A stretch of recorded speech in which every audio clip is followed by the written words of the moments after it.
Juillet 2020. La France est déconfinée depuis un mois et les salles obscures rouvrent enfin leurs portes. Nos deux cinéphiles patentés vont continuer d'honorer le 7e art. Bienvenue dans le ciné déconfiné, une émission faite par et pour des cinéphiles.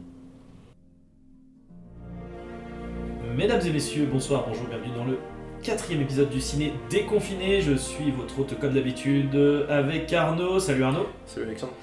Et aujourd'hui, on va parler de USS Alabama ou Crimson Tide en version originale réalisée par Tony Scott en 1995 avec Gene Hackman, Denzel Washington, Viggo Mortensen entre autres. Pour résumer, pour faire court, c'est Parce que c'est à la fois simple et en même temps c'est assez c'est compliqué. Je peux m'en occuper si tu veux. Ouais, bon, on va faire ça, ouais, vas-y. Alors je sais pas si je vais plus réussir que toi. C'est tout con en fait. Ça se passe après la chute du mur de Merlin. En fait ça se passe à l'époque où le film a été tourné, donc on est en 95 littéralement. Donc le film prend lieu et place à bord de l'USS Alabama, donc un navire un sous-marin américain, voilà le plus célèbre. Sous fond de menaces nucléaires, en fait, il se trouve qu'il y a un groupe de nationalistes russes qui ont repris le pouvoir, une espèce de contre-attaque sur leur propre pays, et qui menacent de lancer des tirs nucléaires sur le Japon et les États-Unis. Et en fait, donc l'USS Alabama a été missionné en fait d'aller contre-attaquer, en tout cas d'aller exterminer donc les nationalistes aux abords de la Russie. Et en fait, du coup, ce qui va se passer, c'est qu'à l'intérieur du sous-marin, ils vont recevoir un ordre en fait de tirer, de lancer une attaque nucléaire directement pour contre-attaquer. Mais ils vont également avoir, donc ce qu'ils s'apprêtent à faire, ils vont avoir derrière, vraiment au bout d'une demi-heure de film après cet ordre-là, un nouvel ordre. Sauf que ce nouvel ordre va pas être, du fait de l'immersion trop profonde du sous-marin, ils vont pas le capter facilement, ils vont pas capter ce qui se dit dans le message. Et en fait, du coup, tout l'enjeu du film va être entre le second et le commandant, de savoir est-ce qu'on applique la décision première de tirer sur les navires ennemis, ou est-ce qu'on attend la confirmation du deuxième ordre, en fait, de savoir est-ce qu'il faut annuler le tir ou vraiment continuer. Et en fait, on a le personnage principal qui est joué par Gene Hackman, qui est le commandant de guerre, en fait, le commandant du sous-marin, qui va être en opposition avec son second, joué par Denzel Washington, qui lui pense qu'il vaut mieux attendre. Et en fait, c'est une histoire de temps, donc c'est vraiment un film qui est resserré, c'est très tendu, c'est-à-dire que c'est un montage cut, ça se passe vraiment presque en direct en fait. C'est-à-dire le film dure 1h30, et en fait, tout l'enjeu, à partir du moment où ils ont le premier message en fait, de tirer sur le navire du nationaliste russe, en fait il va se passer un délai assez réduit où en fait on ne sait pas est-ce qu'il faut tirer tout de suite pour éviter un holocauste nucléaire parce que si les autres tirent en premier c'est une troisième guerre mondiale qui est lancée, ou est-ce qu'il faut attendre la confirmation du deuxième ordre. Est-ce que cette proposition, enfin cet ordre de tirer a été annulé, parce que si on tire en premier sur les nationalistes russes, ça peut aussi provoquer derrière un holocauste nucléaire en fait. Et voilà, tout l'enjeu c'est quelle est la bonne décision à prendre, et en fait on va être dans une rivalité entre les deux quoi. Et donc chacun va prendre parti, donc avec des membres de l'équipage qui vont prendre parti pour l'un et pour l'autre, et ça va devenir en fait une série de mutineries à bord du sous-marin. Et donc en fait c'est la guerre entre guillemets va se passer, la guerre qui devrait se passer à la surface va se passer vraiment dans le sous-marin. Et c'est là où c'est intéressant, c'est que du coup le contexte historique est posé au début, et en fait pour le contexte, mais en fait on est resserré vraiment dans ce qui se passe dans le sous-marin. Et ouais, c'est un peu compliqué en fait. Le film en lui-même n'est pas compliqué à comprendre, c'est très lisible, mais pour présenter le contexte et les enjeux, voilà, c'est assez laborieux. En tout cas, toujours est-il que le film, moi je l'ai choisi parce que je l'ai trouvé, c'est un film de Tony Scott déjà, 95, à une époque où son style était vraiment, on va dire, aux élucubrations, c'était vraiment tout début, on n'est pas dans les trucs genre Domino.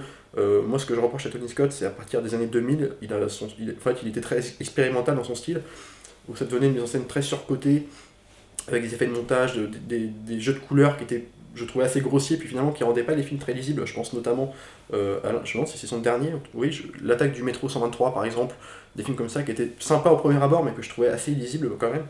Et là on est vraiment avant tout ça, et en même temps après aussi ces films, moi je pense aussi à Top Gun, Genre de tonnerre, qui était pour le coup des espèces d'icônes des années 80, début 90, mais finalement assez kitsch, tu sais, on lésinait pas sur par exemple, je me rappelle très bien des grandes musiques rock pompières qui traversaient tous les films avec des espèces de...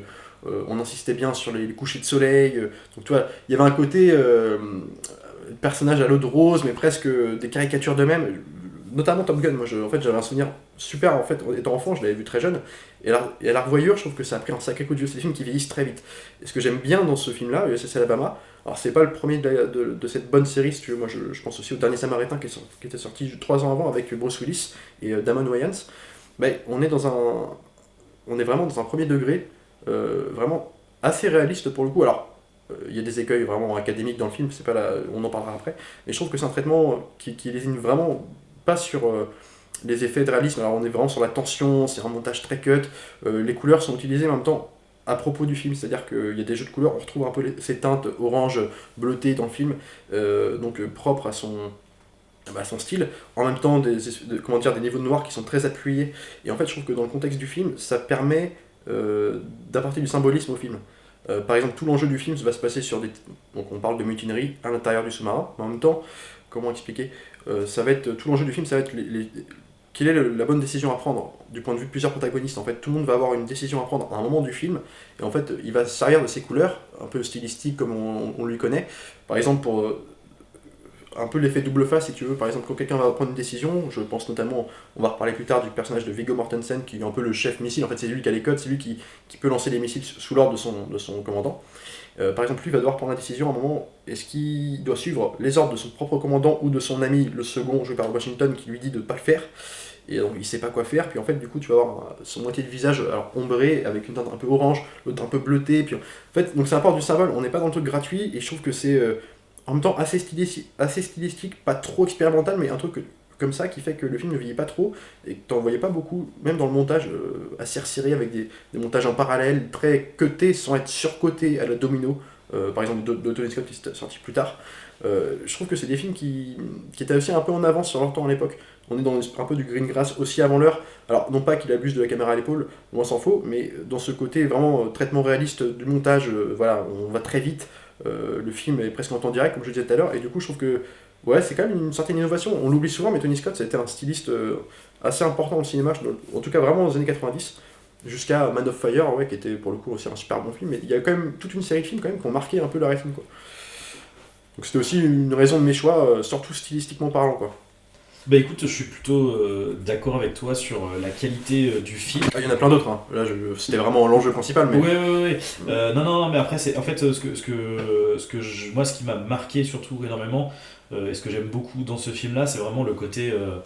La mise en scène en fait très visuelle, c'est-à-dire, encore une fois, c'est un film, on coupe le son, on comprend tout ce qui se passe. Ouais. Et en fait, il a des choix assez drastiques dans la mise en scène, notamment finalement je pense que à peu près je vais dire 75% du film c'est complètement débulé en fait. La caméra elle est complètement posée de travers, et le pire c'est qu'en fait on s'en rend pas forcément compte en fait. C'est parce que vu que c'est au moment où la tension commence à arriver, etc., que les jeux de pouvoir, où du coup ça se contrebalance entre les uns et les autres, et en fait c'est à un moment donné, je me suis mis à reprendre le recul en me disant putain la vache, les mecs ils sont en fait j'étais en mode genre mais attends, je comprends pas, en fait c'est le sous-marin qui est pas droit, ou c'est là et du coup ça passe très très bien, on s'en rend pas forcément compte tout de suite quoi. Et après ouais, c'est au niveau de les jeux de pouvoir, enfin de pouvoir, plus de pas de pouvoir, mais je trouve pas les mots. Bah, de tiraillement aussi. Non, mais les jeux de qui a l'ascendant sur qui en fait. Ouais, c'est ça. Vu que c'est un jeu entre Gene Hackman et Denzel Washington. Et ouais, enfin voilà, c'est juste hyper limpide. En plus, on a le côté, il y a vraiment à la fois un propos, j'allais dire un peu humain, et aussi un peu politique en fait, un peu, Ouais. c'est-à-dire que le côté Les deux se rejoignent, ouais. voilà, en fait t'as le côté humain de base de Denzel Washington qui arrive dans un environnement où il est étranger en fait. Il a du coup Viggo Mortensen qui joue un pote à lui en fait, donc c'est le seul lien qu'il a, mais il connaît pas du tout le commandant en chef du navire, il connaît pas particulièrement l'équipe, donc il se retrouve dans un environnement où il est second, et où tout le monde suit le commandant en fait, tout le monde est voilà. Et à la fois il y a le côté donc forcément on va avoir, vu qu'il va y avoir des histoires de mutinerie, de points de vue, etc., on sait tout de suite que ça va avoir un impact sur la suite. Et en plus de ça, il y a le côté donc j'allais dire politique justement de deux points de vue en fait qui s'opposent. Qui s'opposent. C'est là où le film aussi est bien fait et pas manichéen, c'est que ça s'oppose pas forcément en fait. mais c'est vraiment une histoire de Bah, c'est sur la politique d'une mission en fait. C'est Oui. comment chacun va vouloir faire sa mission, enfin comment il va la réaliser d'une autre manière. En fait. Oui, voilà. En fait, l'idée c'est qu'ils ont tous le même objectif, mais Pas la même manière ambition pour la d'y aller. réaliser. Exactement. Ouais. Et pour le coup, ce qui est intéressant, c'est qu'en fait, on va pousser ces deux manières de voir dans une condition extrême, ce qui fait que du coup, en fait, là où en vrai, je veux dire, dans l'application sur le terrain, en vrai, ça peut se marier en fait quelque part les deux positions. Bien sûr. Mais là, du coup, en fait, ça va être complètement tiraillé. Et ils vont partir chacun, donc d'où les mutineries, etc. Ça va partir de deux côtés différents. Et encore une fois, ce qui est génial, c'est que au-delà des dialogues, du jeu des acteurs, etc., c'est le placement du cadre, comme tu disais, la couleur. Mais on y reviendra effectivement pour ça, parce qu'encore, ouais, on reviendra sur ce plan, je l'ai noté aussi sur Viggo Mortensen à la fin, complètement tiraillé avec couleur. Et puis oui, c'est ça, c'est que effectivement c'est grossier le côté rouge-bleu, mais en même temps c'est le cadre et le décor rendent ça crédible. Le mec il est dans un sous-marin, donc déjà les noirs ça se marie avec le sont contexte. profonds. En fait. Le mec il est au niveau de la salle de tir, donc plutôt avec des lumières rouges, des machins, puis des petits trucs qui. Et puis même les autres lumières qui vont finir par apparaître au moment où il va y avoir un peu j'ai pas la révélation, mais la prise de décision en fait, qui vont apparaître sont aussi. Enfin en fait c'est crédible quoi, tu regardes le truc, oui bon d'accord, c'est pas ça, en fait c'est factuellement grossier parce que tu vois que c'est rouge et bleu, mais dans le propos, ça se marie bien avec le propos du film. C'est complètement justifié par le cadre en fait. C'est hyper malin. Et alors pour le coup j'ai pas vu Domino. Après, je pense que parce que pour rejeter un petit coup d'œil à sa filmo, alors j'ai pas vu non plus comment il s'appelle, Métro 123. Il en a fait un autre juste après, encore une fois avec un train, avec Denzel Washington aussi. Unstoppable. Et Chris Pine, exactement. Et qui était fun, mais si tu veux, c'est pareil, sur la forme, ça allait trop loin quoi. Ouais. Du coup, moi je me suis plutôt arrêté en dernier. Moi c'était déjà vu du coup le dernier que j'ai plutôt apprécié. Une patine de gros blockbuster. Alors pour le coup, on va dire. Vraiment, là on était dans une production.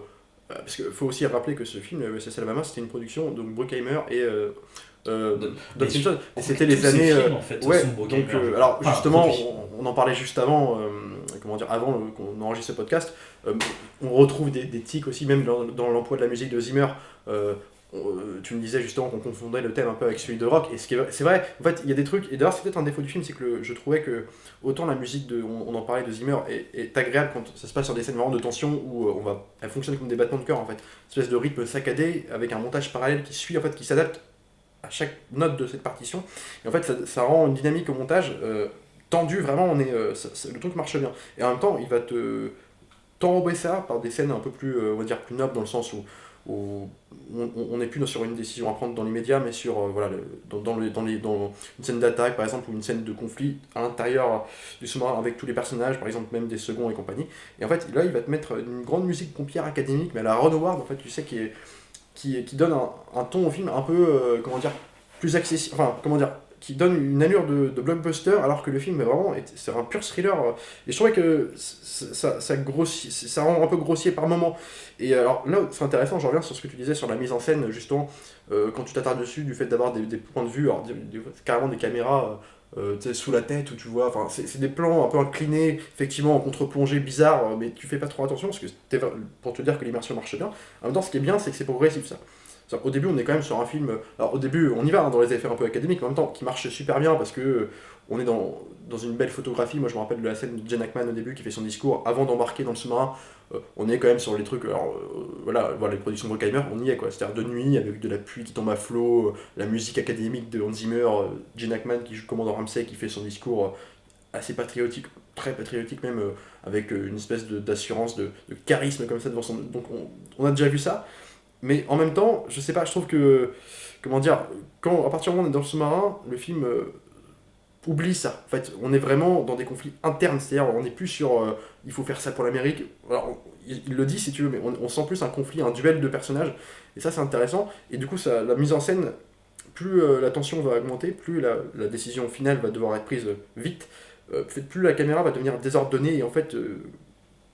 Un peu pour te faire sentir le poids d'une décision, le poids d'une responsabilité en fait.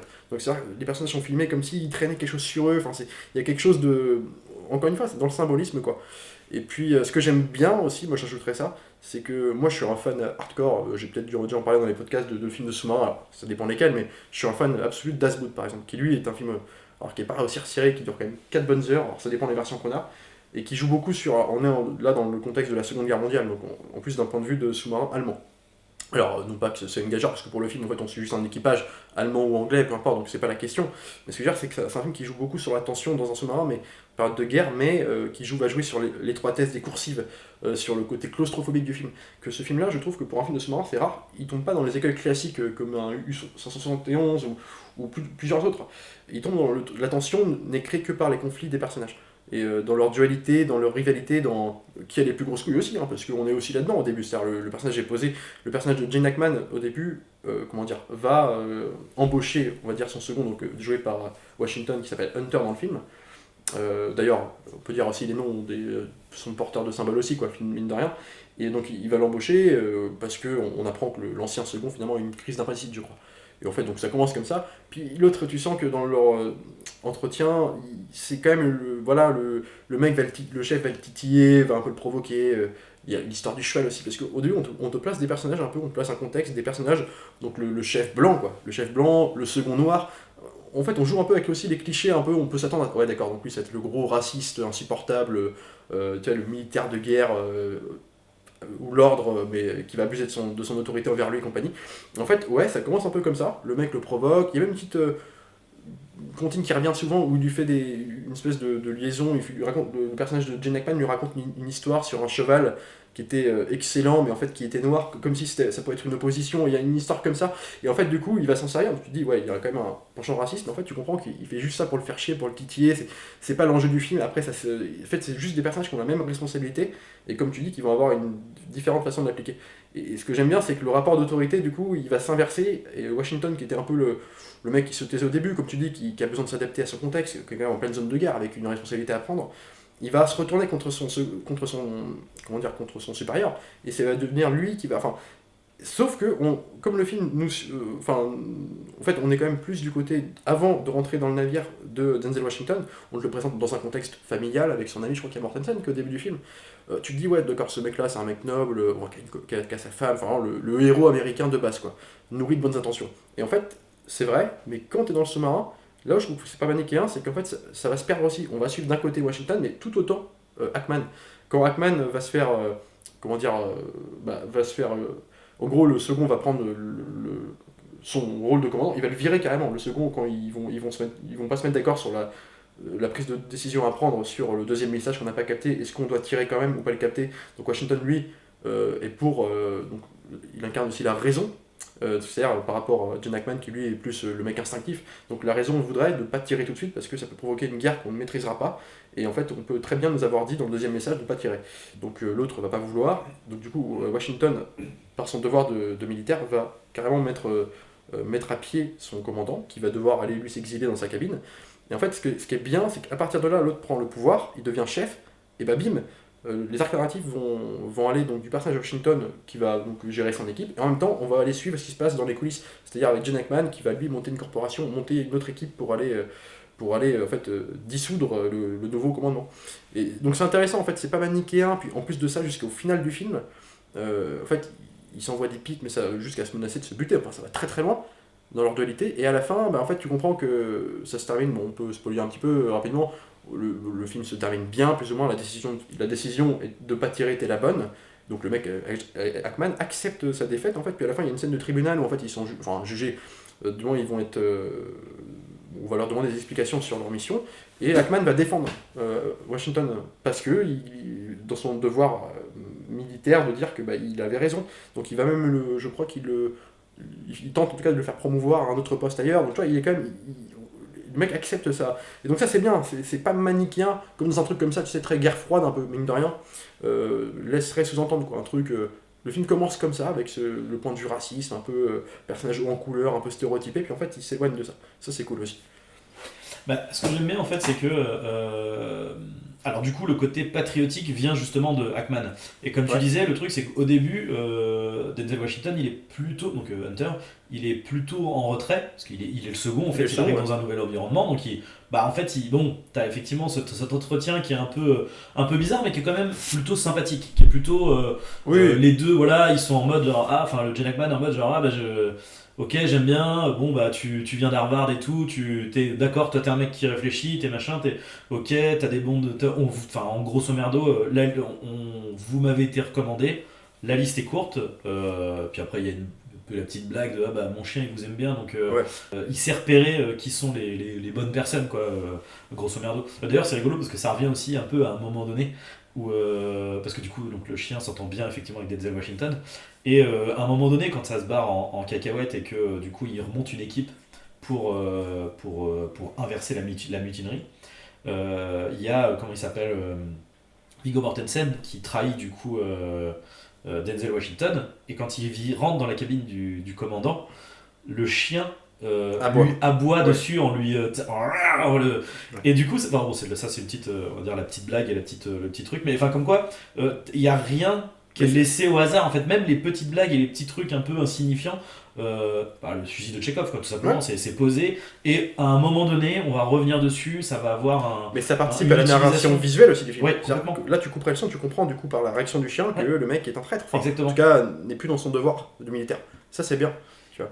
Et ensuite, alors pour revenir au tout début, deux passages en fait qui sont pour moi hyper intéressants parce que ils sont. Alors du coup c'est pas en coupant, c'est pas que avec la mise en scène, c'est aussi dans le dialogue et le jeu des acteurs. T'as deux scènes en fait qui posent tous les enjeux auxquels on va avoir le droit pendant tout le film. C'est ça que j'aime beaucoup, c'est en fait au bout de 10 minutes, tout est posé. Donc on a le côté patriotique de Hackman, etc. On a les doutes de Denzel Washington, même si on sait pas trop où il en est, on sait que il regarde ça d'un point de vue extérieur, là où tous les soldats sont.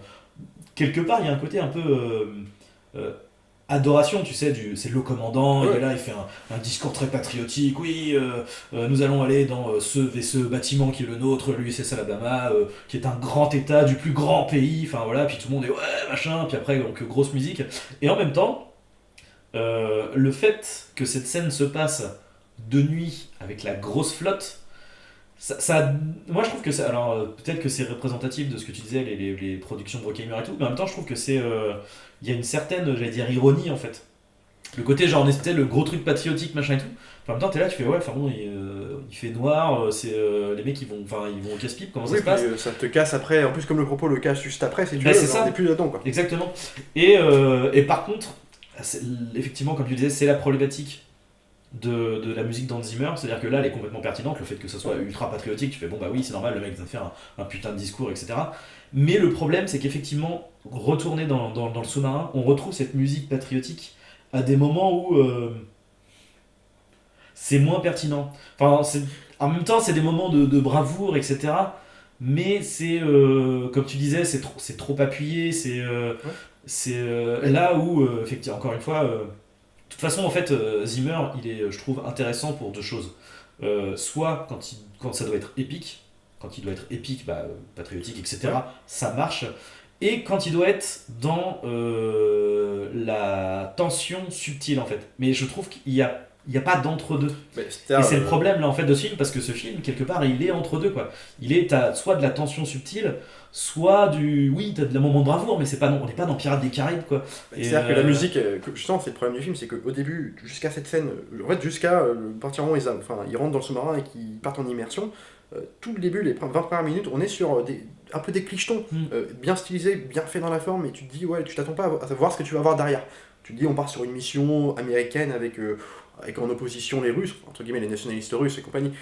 C'est pour ça que le film n'est pas complètement anti-russe dans le sens où en fait ils vont s'attaquer aux nationalistes qui eux-mêmes veulent attaquer, On les voit retourner pas. le gouvernement, donc on les voit même pas, Mm. enfin toi on n'est pas dans ce truc manichéen, mais on part quand même sur des codes de films de guerre. Donc là si tu veux, le mec il te emploie une musique ouais, un peu à la soldat Ryan, mais c'est du coup approprié, un peu grandiloquente, mais voilà. Et comme le film change de ton et de cap, on est quand même sur une décision patriotique, mais on est sur un truc interne entre les personnages. Et sauf que le film, par moment, alors adapte ses musiques. On est sur des, quand on n'est pas sur des thèmes, en fait, on est sur des espèces de trucs à percussion très saccadés, et là ça fonctionne. Mais en fait, quand il te surligne des scènes avec une musique de Pearl Harbor, quoi, là tu te dis, mais c'est pas le propos, on n'est plus là-dedans, quoi. T'as 20 minutes de retard. Et je pourrais juste, justement, t'as dit un truc intéressant, j'aurais juste complété ça. On parlait justement de le rôle un peu iconique donné aux personnages par exemple comme Gene Hackman, qui, donc, comme tu dis, qui est un peu l'icône. Donc là aussi dans le code du début du film de guerre, sur le mec, le général de guerre pas du tout, commandant de bord du vaisseau, mais tu sens le mec qui a eu beaucoup de missions derrière lui, donc le mec qui est très respecté par tout le monde. Et justement, là où c'est en plus vicieux que ça, c'est dans la relation des personnages dans le sous-marin plus tard, c'est que on te fait très vite comprendre que ce général, le Ramsay là, Hackman, c'est quelqu'un qui a dû faire précédemment pas mal de missions avec au moins certains des membres déjà présents dans le bateau. Donc en fait, d'entrée de jeu, il y a presque une volonté. Alors, on n'est plus dans les relations à ce moment-là directement des personnages, mais en tout cas, tu sens une volonté de l'équipage de quand même de majorité de le suivre lui, quoi. Parce qu'on lui fait confiance, on a quand même fait beaucoup de trucs avec lui, c'est une icône américaine, quoi, littéralement. En plus, on insiste bien sur le fait que le second qui débarque, à part Mortensen, là, les mecs, beaucoup savent pas trop qui c'est, l'acceptent à peine, tu vois, donc le mec déjà part déjà avec une cheville cassée, quoi. Le mec, il va devoir faire ses armes. Donc on suit un mec que la raison va... Enfin, en fait, il va avoir une personnalité plus grandissante que le personnage de Washington, en mesure qu'il va s'opposer avec son homologue. Et en fait, ça va devenir vraiment le chef, mais avec dans ses bons et mauvais côtés, quoi. C'est-à-dire, à la fin, lui-même, il va, par exemple, il y a une scène que j'ai trouvée mortelle, qui est pas, pour le coup, hyper originale, dans le sens où on l'a déjà vu, mais dans son personnage à lui, qui est un peu le mec qui osait pas trop au début se confronter, s'opposer directement, il faisait comprendre qu'il n'était pas forcément d'accord sans insister jusqu'à vraiment prendre la décision. Il va vriller, puis à partir de là, il va devenir vraiment le chef du sous-marin. Il y a un moment, il y a une espèce de fuite, ils se sont fait attaquer des tirs par le sous-marin soviétique, enfin pas soviétique du coup, des rebelles. Ils se prennent de l'eau, donc l'eau remplit certaines coursives, et en fait, le moment est venu de fermer, en fait, de fermer la coursive qui se remplit, parce que autrement ça va les faire couler. Sauf que dans cette coursive, il y a encore les mecs, des espèces de mecs qui essayent de réparer ce qui se passe à l'intérieur. Et lui va devoir prendre la décision. On est encore une fois dans un enjeu de prise de décision à plus petite échelle, mais de sacrifier ces mecs-là pour pouvoir assurer la survie de tout le monde. Et le mec, il hésite, mais il va la prendre. Et on part sur autre chose. Enfin, tu vois, le mec a déjà passé un cap, quoi. Et ça participe aussi à l'écriture du perso, c'est-à-dire que, tu vois, lui est capable, parce que c'est le fait de la non-décision de tirer, enfin en tout cas de ne pas la prendre, c'est aussi une décision. C'est-à-dire, c'est quand même l'enjeu de l'Amérique qu'il a carrément entre ses mains à ce moment-là, quoi. Et donc le mec, il se révèle être quand même un mec qui peut gérer Enfin, le second va prendre le rôle du chef, quoi. Assumer, et ça c'est cool. Oui, alors je voulais revenir juste parce que du coup j'ai divergé vers la musique de Zimmer, mais sur les deux scènes du coup qui moi m'ont marqué au tout départ. C'est du coup donc une fois qu'on est allé donc on est dans le sous-marin, pouf, on est sous l'eau, et il y a une scène de repas que j'ai trouvé assez similaire à Master and Commander en fait. Oui. Où du coup t'as... Alors sauf que, bon là la différence c'est que le second et le commandant ne se connaissent pas, mais en tout cas voilà, il y a une scène de dialogue où chacun échange sur comment vous voyez la guerre, il y a tel penseur qui dit ça, vous qu'est-ce que vous en pensez, et puis du coup... Et c'est là que j'ai trouvé très intéressant, c'est qu'en fait tout est... là beaucoup de choses, des enjeux du film vont être posés, donc il y a le côté... Bon déjà, pour vous, en gros voilà, quel est votre rôle, qu'est-ce que vous pensez qu'est la guerre, et du coup il y a un truc qui est divisé à peu près en deux parties, où c'est en fait Hackman, lui c'est le mec pragmatique, moi je suis un soldat, je suis un soldat mais je suis aussi à la tête du commandement, je reçois des ordres, et je l'applique en fait. Moi en gros il y a un bouton, j'appuie dessus quoi, on me demande d'appuyer, je vais appuyer. Et il y a un moment donné où du coup il lui dit... par contre, où et quand, enfin non, où et quand, en fait on va me dire où et quand, moi je vais le faire, mais vous par contre, vous allez me dire pourquoi on le fait. Moi je ne le fais pas ça en fait, et vous, vous venez de Harvard, etc., c'est vous qui le faites, ce truc-là. Donc déjà t'as ça qui est un peu posé, du coup factuellement dans le dialogue, et après dans la mise en scène ce qui est hyper intéressant c'est qu'il y a le côté de Denzel Washington, c'est l'intrus. Donc ouais. Alors, il y a Viggo Mortensen qui est pote avec lui, donc voilà, mais en fait, ils connaissent le commandant, ils voient comment il le titille. Et du coup, il y a tous les regards qui se retournent vers Denzel Washington qui est... Un peu pour jauger sa réaction, voilà, comment il va rebondir. Qu'est-ce qu'il va dire, comment il va rebondir. Et le truc, c'est que c'est hyper fin, parce que du coup, Denzel Washington, il est pas frontal, en fait. Non. Il est en mode, genre, en fait, il y a ce côté, en fait, tout simplement aussi hiérarchique, quoi. C'est en mode, genre, en fait, moi, je suis votre second, je vais vous donner une réponse, je vais pas forcément vous dire ce que j'en pense. À un moment donné, il va faire au début, il donne une réponse, il Ouais. dit oui, effectivement. Enfin, en gros, c'est pas. Je crois que la question c'est ah oui, est-ce que vous pensez que on a eu raison de lancer les bombes à Hiroshima et Nagasaki? Il Oui, dit mais un truc du style. Il a des phrases un peu générales et Ouais, un peu presque un truc, tricheton, quoi. voilà, qui dit, en fait, il va dire, oui, il dit pas oui frontalement, grosso merdo, il dit bon bah ça s'est passé comme ça et, euh, et ils l'ont fait. En gros, ça a été fait pour des raisons qui étaient bonnes à ce moment-là. Enfin, Ouais. pas forcément, mais enfin en tout cas, c'est Oui, c'est un peu ce qui tu sous-entend. sens Quoi. qu'il approuve pas complètement non plus. quoi. Voilà, il laisse une petite porte ouverte de bon, il y avait peut-être d'autres solutions. Ouais, ouais. C'est la solution qui a été trouvée à ce moment-là et c'est ce qu'ils ont fait pour leurs bonnes raisons quoi. Et du coup, Jenna Hackman répond en lui disant moi c'est intéressant ce que vous m'avez dit parce que moi en fait moi j'aurais dit oui. J'aurais pas tergiversé etc. Donc déjà là là ça commence à Le point de divergence qui est posé. voilà le point de divergence est posé. Et la deuxième scène c'est Alors, est-ce qu'on a la même en fait le premier moment où ils vont commencer à, à ne pas s'entendre en fait. Le C'est-à-dire feu dans la cuisine, là. exactement. Donc il va y avoir un accident dans la cuisine et donc il va y avoir un incendie, etc. Denzel Washington est en train de faire son jogging, bim, il y a un incendie, il va direct pour aider les gens à éteindre le feu. Et le commandant en chef, du coup, Gene Hackman, décide de lancer un exercice de tir. Et du coup, forcément, Hunter, Denzel Washington, il se demande, mais enfin, c'est pas le moment en fait de lancer un exercice, là on est en train d'éteindre un feu. Mais bon, du coup, il y va, il s'exécute. Et donc, du coup, il commence à faire l'exercice, etc. Et à un moment donné, il essaye. Et le pire, c'est ça qui est assez intéressant, c'est discrètement, il essaye de glisser du coup, monsieur, l'incendie. Et l'autre, il le regarde et il lui fait un geste, genre, non, en fait. Il s'est pas révélé à ce moment-là, qu'il est encore un peu timide dans Ouais, son. ouais, lui il est en mode genre, information. voilà, il essaye de le faire. Non, c'est pas le puis je crois qu'il lui dit clairement, genre, c'est pas le moment. Ouais. Là, on est sur La mission, on est la sur- mission. Voilà, la mission, on est sur l'exercice là. Et du coup, s'ensuit une discussion entre deux, donc c'est cette scène-là que j'aime beaucoup en dialogue. Et là, du coup, en mise en scène aussi. En dialogue de. Jay Hackman, du coup, lui reproche tout de suite en disant si vous avez quelque chose à me dire, on attend la fin de l'exercice ou de la mission Pas devant nos pour en hommes. parler, mais pas devant nos hommes. Ouais. Et du coup, forcément, il voit bien que ma décision vous a pas plu. Alors, ce qui est intéressant, c'est qu'il y a un jeu, encore une fois, un peu comme dans Master and Commander, le côté, il lui dit textuellement j'attends effectivement de vous que vous ne me léchiez pas les bottes. Ouais. Donc, c'est ça qui est assez paradoxal aussi, c'est que le commandant en chef est quand même en attente d'une discussion et d'une certaine opposition. de certaines oppositions. Ouais. Et là, il va y avoir un enchaînement de discussions, du coup, où là, du coup, Denzel Washington va commencer un peu plus clairement à dire, voilà, effectivement, je suis pas d'accord avec ça, etc. Et en fait, au fur et à mesure, on part sur une chant contre chant classique. Ça reste simple et classique, mais c'est chant contre chant, en fait, où au fur et à mesure de la discussion et au fur et à mesure où les points de vue vont s'appuyer, on va se rapprocher pour finir sur quasiment des gros plans Ouais. de chacun des personnages qui se regardent et à ce moment-là, en valeur, il n'y a pas de contre-plongée, il n'y en a pas Non, un c'est qui est une valeur au-dessus de plan, l'autre. genre simplement la dualité commence. Vraiment. Voilà, c'est ça. Et là, et bim. Et ces deux scènes-là, je trouve qu'elles sont parfaites parce qu'une fois que ces deux scènes-là sont posées, tu te dis, ok, Non, mais ok, d'accord, je sais où je vais, tu sais dans je quelle sais direction ce qu'on ça va. propose. Allez-y, banco, on y va quoi. Maintenant, on peut y aller. Et puis, Et à partir de là, du coup, t'as premier exercice. Après, je crois que tu as une histoire de ça y est, on est en mode voilà, il y a des choses qui sont en train de se passer, la situation devient de pire en pire au niveau des rebelles russes, etc. Ouais. Donc tenez-vous, je sais, on est en Defcon 3, tenez-vous prêts. Quoi. je sais ce que. Ouais, c'est ça. Je vais rebondir sur cette scène-là. Et justement, aussi, là où c'est encore. J'insiste sur le côté non manichéen, enfin, en tout cas, pas. Vraiment au minimum du minimum. C'est-à-dire que. Donc, deux idéologies différentes. Et en même temps, par exemple, sur la même scène de la cuisine, là. Donc, la cuisine prend feu, on est en plein exercice justement de tir et compagnie. Enfin, en tout cas, comme si on partait pour tirer. Et en fait, la cuisine prend feu, donc la décision est prise par donc, le personnage de Hackman de ne pas intervenir, de continuer la mission.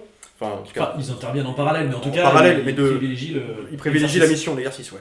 Et en fait, justement, la scène se passe. Je sais plus s'il y a un mort, je crois qu'il y a un blessé en tout cas. Carrément. Il y a un mort Il y a un carrément, mort, ouais. Et en fait, tu te poses la question, là, enfin, tu pourrais avoir le méchant et le gentil, quoi. Le mec a pris une mauvaise décision, du coup on va rester avec Washington parce que putain c'est lui le vrai commandant, quoi. Et en fait non, parce que comme on disait tout à l'heure, c'est que en fait les deux décisions supposées être prises sont légitimes, c'est-à-dire que d'un côté t'as l'instinctif commandant qui lui va vouloir, on est en mission, perdre un mec en cuisine pour effectuer une mission, ça vaut le coup, quoi.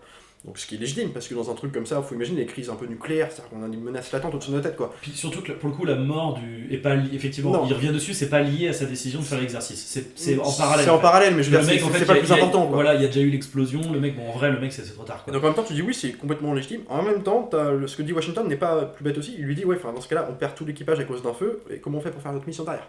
Donc en fait, dans les deux cas, il y a le pour et contre.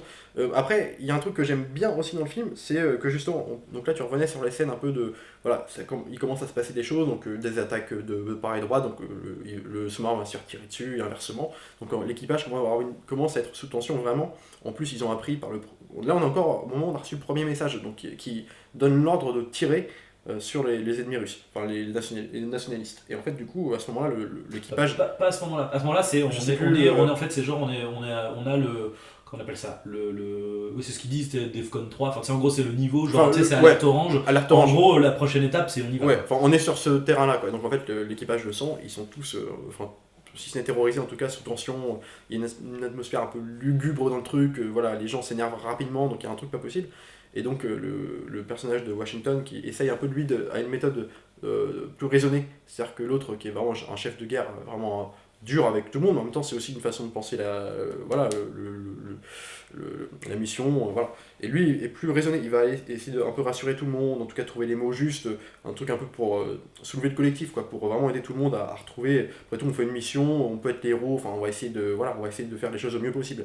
Et en fait, donc il va commencer à aller voir le personnage de Hackman en lui disant que justement l'équipage pas très bien, ce serait peut-être le moment d'encourager tout le monde. Et lui il fait ok, pas de soucis, enfin on tourne un peu comme ça, quoi. Il prend la radio du truc, il commence à dire oui à tous ceux qui on m'a signalé que beaucoup de gens dans l'équipage étaient. Il précise en plus que c'est le second second qui voilà, m'a fait part de. Il le met dans l'équation tout de suite. Ouais. Il dit à tout le monde, on m'a précisé que. Alors tu sais pas ce qu'il va dire. On suppose que ça va pas être terrible et c'est ce qui va se passer. Et le mec il dit ouais tout le monde en gros vous allez pas très bien parce que on est sur un truc, un terreau qui est assez dangereux et compagnie. Et tous ceux qui veulent pas, qui se chient dessus, qui ne se sentent pas capables, qui ne se sentent pas avoir les épaules pour réaliser la mission, je leur propose d'aller évacuer le sous-marin, donc en gros d'aller se noyer parce que c'est sortir sous l'eau. Mais d'un ton très calme, très charismatique. Et t'as juste un plan sur le personnage de Washington qui regarde genre ok il comprend. Là, il comprend qu'il va falloir se rebeller assez vite, quoi, parce qu'il sait que de toute façon les enjeux vont s'accélérer et qu'il y a un moment, la décision va devoir être prise de contrer les agissements de ce commandant. Et en fait, du coup, on est déjà sur un personnage qui est quand même, tu vois, alors non seulement il le titille, le personnage de Washington, parce que voilà, comme tu dis, ils installent le terreau assez rapidement, comme quoi ils ne sont pas d'accord, et en même temps, t'as presque l'impression qu'il surenchérit devant lui pour lui dire mais c'est moi le commandant. Et de toute façon, je me laisse pas impressionner par vos désaccords, c'est moi qui décide, quoi. Et du coup, c'est encore plus puissant quand ce mec-là, aussi charismatique que ça, aussi vénère, puis en plus interprété avec. Moi j'adore, Hackman est un acteur extraordinaire, mais alors dans ce film, je trouve que c'est vraiment. J'adore Washington aussi, mais je trouve que c'est lui, Hackman, qui vole la vedette, quoi. Moi je trouve que c'est vraiment l'incarnation du mec, il fait flipper, quoi, dans le film, tu vois. Même quand il y a un truc, je sais pas, il me fait penser à son passage de shérif dans Impitoyable de Eastwood, c'était en 90, je crois. Pareil, moi ce film m'a marqué pour lui. C'est des mecs qui sont. Enfin, tu les vois, t'as envie de fermer ta gueule, quoi. Et du coup, c'est pour ça que quand l'autre prend des décisions qui vont à. Évidemment, après c'est sur l'honneur, et qui vont en désaccord avec ce mec-là, limite tu te trembles, quoi. Tu te dis putain, mais trouve les bons mots, quoi. Et je trouve que, je sais pas, ça fonctionne. Washington, du coup, est bien. Il est super, parce qu'en plus, il part de. Son personnage évolue de façon assez rapide et de façon logique, crédible. Il le tient. Il y a des scènes, notamment de confrontation. La première confrontation où il va le disqualifier en tant que commandant, il va prendre sa place, il va lui dire, c'est un moment où il va arriver vers lui en lui disant écoutez, on a reçu le deuxième message, je pense qu'il faut vraiment prendre le temps de le capter et de l'étudier avant de faire quoi que ce soit. Il le dit ça de façon un peu timide au début, le mec est dans son truc, il fait non mais on n'a pas le temps, on va tirer. Le mec réinsiste un peu timidement, puis à un moment Jackman réagit mal parce qu'il recontinue justement de le contredire devant ses hommes, puis il lui dit la ferme. C'est moi le commandant, je sais pas quoi. Puis là, le mec commence à s'énerver vraiment. C'est la première fois que tu vois Washington s'énerver. Et là, il prend carrément son rôle, quoi. Il lui dit, mais vous vous cassez, je suis commandant maintenant, et compagnie. Puis là, ça devient un autre mec, encore une fois, ça devient une espèce. Là, la vraie machine de guerre, quoi. Et du coup, son jeu est peut-être plus. Est plus. Comment dire un peu plus subtil. Il est pas sur un même ton que Hackman, qui lui va être le commandant du début jusqu'à la fin, droit dans ses bottes, du coup. Mais le mec dur et compagnie. Lui, il est vraiment. Il part de tout au rien, quoi. Et donc, il a un rôle peut-être qui est avec des différences de ton qui sont qui donne à son personnage peut-être un meilleur jeu, pas un meilleur jeu, en tout cas une meilleure une interprétation qui est plus en finesse, quoi, on va dire, que l'autre. Mais l'autre est tellement charismatique que putain. Bah, en fait, ce qui est assez charismatique avec Hackman, c'est il a un côté colère froide et en même temps Un peu de tes œufs. avec un sourire, Ouais. toujours un petit sourire supérieur hein, pour le coup. Il y a Ah des ouais. fois quand il, genre le coup du message là, t'as envie de le claquer quoi. Ah ouais, non mais. Enfin, t'as envie. À la fois, t'es en mode genre, ouais, bon, bah, enfin, bon, c'est Hackman, quoi. Mais toi, donc tu fais tellement merde, sûr mais en même de temps, lui. tu te dis, mais putain, mais. Tellement enfin, sûr de lui, mec, tu te quoi. dis putain, c'est pas possible quoi. Ouais. Il doit avoir des bonnes raisons de penser comme ça quoi, parce que c'est pas possible quoi. Ah oui, oui, bah après, voilà.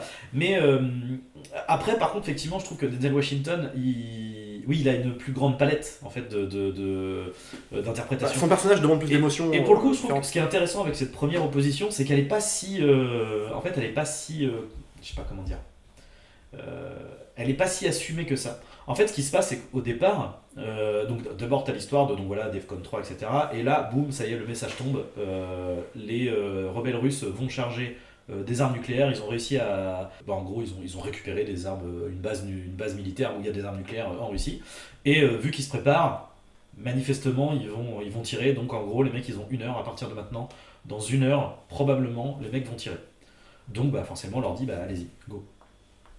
Donc à partir de là, les mecs plongent, etc. Sauf que 5-10 minutes plus tard, ils reçoivent un message, mais comme ils plongent trop profondément, comme tu disais, Il le capte pas. ils reçoivent pas le message. Et là, effectivement, Denzel Washington se dit, là, on est sur il y a souvent la comparaison qui est faite avec Cuba pour poser un peu Ouais. le dilemme et là où on en est au niveau politique, ce qui est très malin parce que pour les États-Unis, pas même pour le monde, hein, à cette époque-là, quand il y avait l'histoire des missiles de Cuba, tout le monde était un peu, genre, enfin, tout le monde Mais était le dit, persuadé que c'était l'holocauste c'est nucléaire. quoi, c'est la terminé. plus, là, dans le film, c'est censé être, dans le contexte du film, la plus grosse crise nucléaire C'est ça. depuis les missiles Depuis de Cuba. les missiles de Cuba. Voilà. Et donc du coup, il est en mode, on vient de nous envoyer un autre message.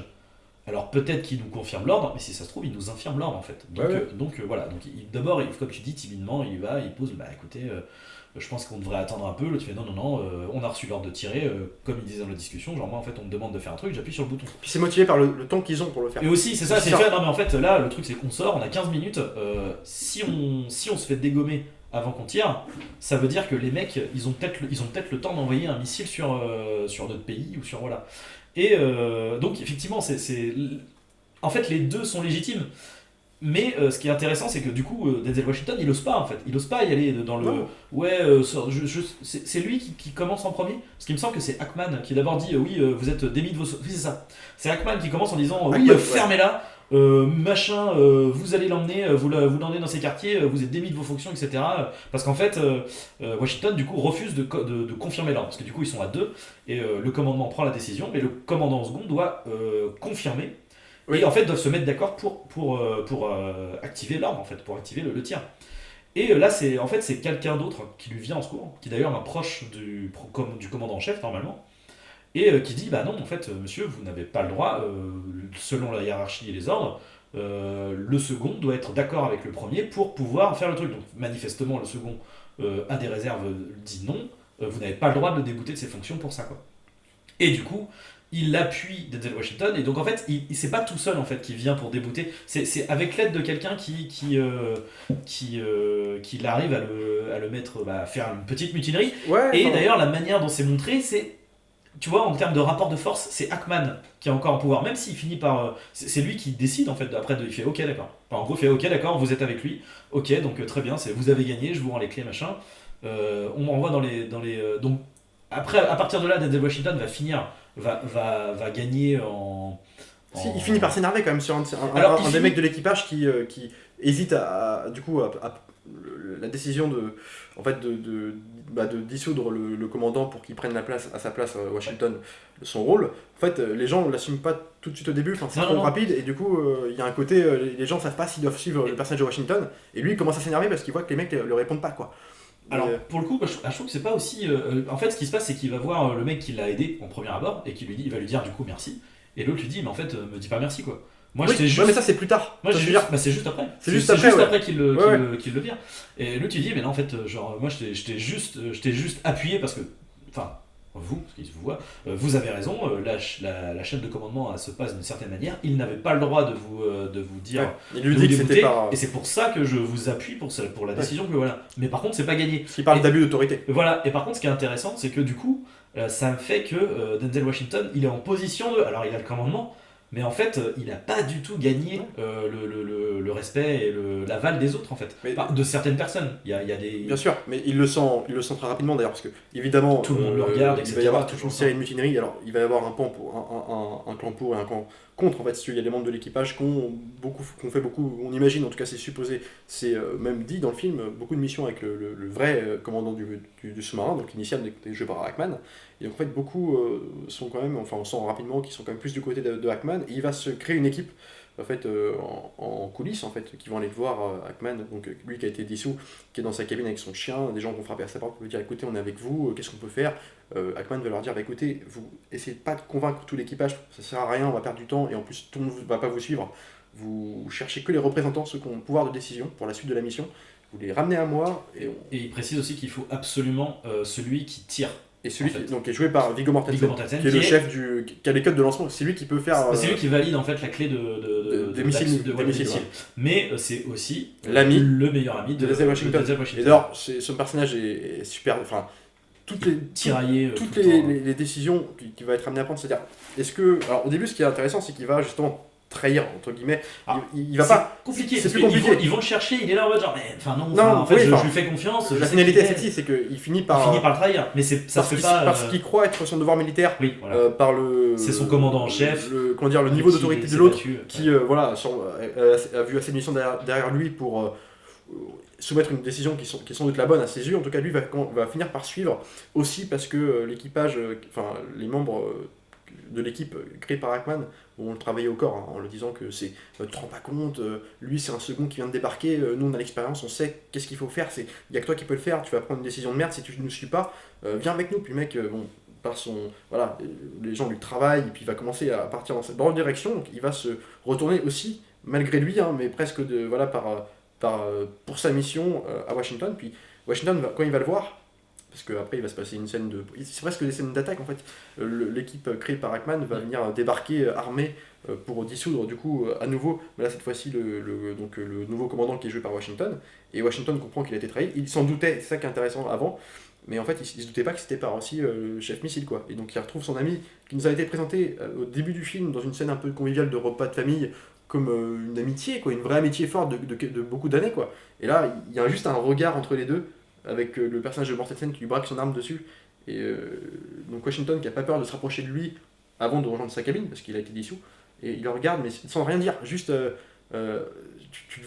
tu te sens propre là, tu vois, et le mec baisse les yeux et avec, tu vois, avec un espèce de musique, pour le coup ça marche super bien. Mais c'est pour ça que tu vois là, c'est à ce moment-là que, encore une fois, au niveau de la mise en scène et le jeu de Denzel Washington, on est toujours dans John Hackman qui est en rapport de force au-dessus, donc il va être Ouais. parfois même factuellement genre plus grand que lui. Oui, sur les Tu vois, plans, surélevé, il va mettre etc. en hauteur, ouais. Mais par contre, dans l'attitude de Denzel Washington, là il commence à y avoir le commandant et le chef. Ah bah oui. T'as l'autre qui dit bon, mettez-le aux arrêts, commence à le toucher, l'autre Ouais. il lui met tarte, et du coup, oui, c'est ça, ce moment où il arrive froid, Ah ouais. il bouge pas, il le regard qu'il regarde. lui fait, ouais, il est Ah la tellement- vache! Et Viggo Mortensen, putain, mais l'autre. Quelle classe il a, ouais. Ah ouais, je pense que hallucinant. Cette scène, elle est ouf. Et puis voilà, puis après il va revenir quand même. Donc tu vois, rien n'est acquis dans le film. Mais non, non. Et puis alors, juste dans le montage, ce qui est intéressant aussi, c'est que il y a un timecode en fait, alors qui n'est pas visible. On n'est pas comme on pouvait l'avoir dans tous les trucs Bruckheimer à l'époque, c'est-à-dire c'est l'heure écrit avec des lettrages pas possibles, des trucs militaires, compagnie. Là il n'y a pas ça, mais en même temps on te rappelle tout le jour quelle heure il est, combien de temps il reste, et en fait le montage va s'accorder à ça. Et moins il va rester de temps, plus le montage va s'accélérer, la musique va s'accélérer aussi, va avoir une percussion plus latente, battante et vraiment assez freinée. Et en fait du coup la tension marche comme ça quoi. Et en fait, à la fin, justement, avec la caméra qui se va dans tous les sens, on est même plus sur une forme presque classique, on est complètement ailleurs.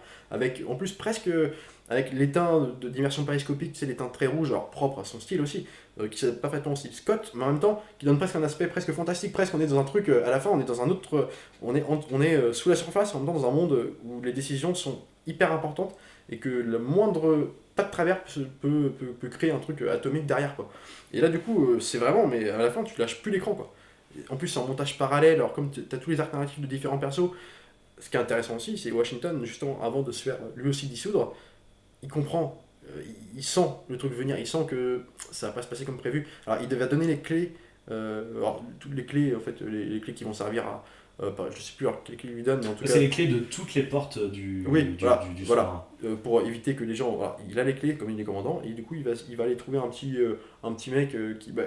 juste un, je sais plus, un petit personnage qui fait des... Alors c'est le mec des communications. Pas des communications. Qui répare la radio, non, c'est le type qui... Tu sais, je pensais, c'est dans le Champ du Loup, là, Champ c'est du Loup, l'équivalent de Champ du Chantal Loup, Cyril, le c'est le mec qui... écoute, ouais. Voilà.